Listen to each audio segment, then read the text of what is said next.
हा कांद्याचा जो विषय आहे जरा वेळ लागला तरी लागू दे सभापती महोदय. दर दोन वर्षातून हा गोंधळ होतो साहेब. सभापती महोदय, सोलापूर जिल्ह्यामध्ये सोलापूर मार्केट कमिटीला 700 ते 800 मार्केट कमिटीच आहे, त्याच्यामुळे माहिती देतो सभापती महोदय. मंत्री महोदय, सोलापूर बाजार समितीला 700 ते 800 ट्रक कांदा त्या ठिकाणी येतो. माझी खाजगी बाजार समिती आहे, सीझनला 250 ते 300 ट्रक त्या ठिकाणी कांदा येतो. आणि धाराशिव जिल्हा, बीड जिल्हा, मराठवाडा, टोटल सोलापूर आणि बार्शी या ठिकाणी कांदा येतो. ह्याच्यामध्ये सभापती महोदय वेळोवेळी पाशा बहीणला सातत्यानं मी माहिती देण्याचं काम केलं, आपल्याही निदर्शनास आणलं. आपल्या काही उपसचिव सचिवांबरोबर मी मंत्री महोदय चर्चाही केली आहे. ह्याच्यामध्ये अडचणी अशा आहेत मंत्री महोदय, आपण एक बैठक घ्या, त्या बैठकीमध्ये मला जेवढं ह्याच्यामधली माहिती आहे ती मी आपल्याला देतो. कारण सौद्यामध्ये मी 5-5 तास त्या ठिकाणी बाजार समितीमध्ये थांबलेलो आहे.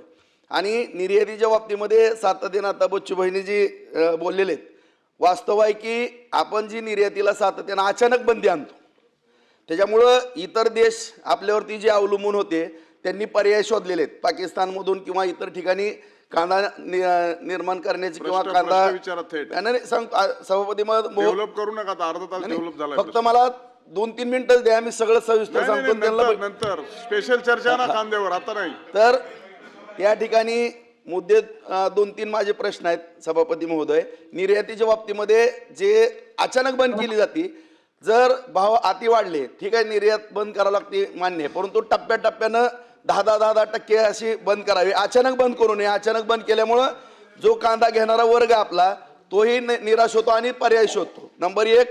दुसरा मुद्दा, जे मध्यंतरी शेतकरी बांधवांचं नुकसान झालेलं आहे त्याच्या बाबतीमध्ये आदरणीय मुख्यमंत्री साहेबांना मीही भेटलेलो आहे, निवेदन दिलेलं आहे.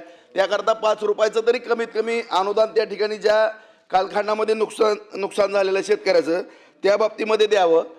तिसरा मुद्दा आहे की कांदा चाळीच्या बाबतीमध्ये सभापती महोदय, कांदा चाळी येतात तुमच्याही नगर भागामध्ये, तिकडं कांदा नगरला आमच्या याच्यामध्ये, परंतु टेम्परेचरनं कांदा जो आपला रब्बीचा कांदा येतो तो एप्रिल-मे मध्ये टिकतच नाही. काय जर 42 पर्यंत टेम्परेचर सांगतो. तर सभापती महोदय, त्याच्यावरती आपल्याला खर्च किती जरी आला, 800-700 कोटी जरी मंत्री महोदय म्हणले, किती जरी खर्च आला तरी त्याला आपल्याला पावडर बनविण्याचे प्रक्रिया उद्योग त्या ठिकाणी केल्याशिवाय कुठलाही पर्याय असणार नाही असं माझं मत आहे. तर त्याकरता आपण केंद्र सरकारची मदत घेऊन प्रक्रिया उद्योग त्या ठिकाणी करावं. आणि कांदा चाळीच्या बाबतीमध्ये जे आपण छोटंसं अनुदान आहे त्याच्यामध्ये अनुदानामध्ये वाढ करावी अशी माझी विनंती.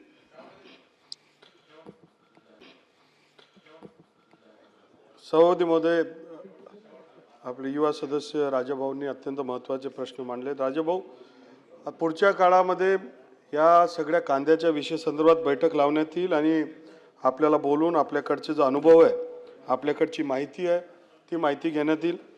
आपल्याकडे बरंच म्हणजे स्वतः तुम्ही प्रॅक्टिकली पाहिल्यामुळे त्याची माहिती आपल्याकडनं घेण्यात येईल. एक्सपोर्टच्या संदर्भात आपण अचानकपणे धोरण घेत नाही, पण आपल्याला माहिती आहे की महत्त्वाचं आपल्या देशातले लोक आहेत. जर देशामधल्या लोकांना 70 आणि 80 रुपये किलोमध्ये कांदा मिळेल अशी कधीतरी 10-20 वर्षामध्ये परिस्थिती होती, त्यावेळेस असे निर्णय घ्यावे लागतात. आणि म्हणून अचानकपणे कुठलाही एक्सपोर्टचं धोरण घेणार नाही. एक्सपोर्टला प्रोत्साहित करण्याचं रोड टेप आपण त्याला 4% वाढवण्यासंदर्भात मुख्यमंत्री महोदयांनी मांडलेलं आहे. जी.व्ही. रामजी या योजनेच्या माध्यमातून कांदा चाळ हे आपण अनुदान देत असतो आणि त्याच्यामध्ये वाढ करण्यासंदर्भात सुद्धा सन्मान्य मंत्री महोदयांशी आपण चर्चा करू. प्रक्रिया संदर्भात मी बोललोय, पुढच्या काळामध्ये लाखो टन ही प्रक्रियेवर आपण काम करणार आहे. प्रश्न क्रमांक 2, 9626.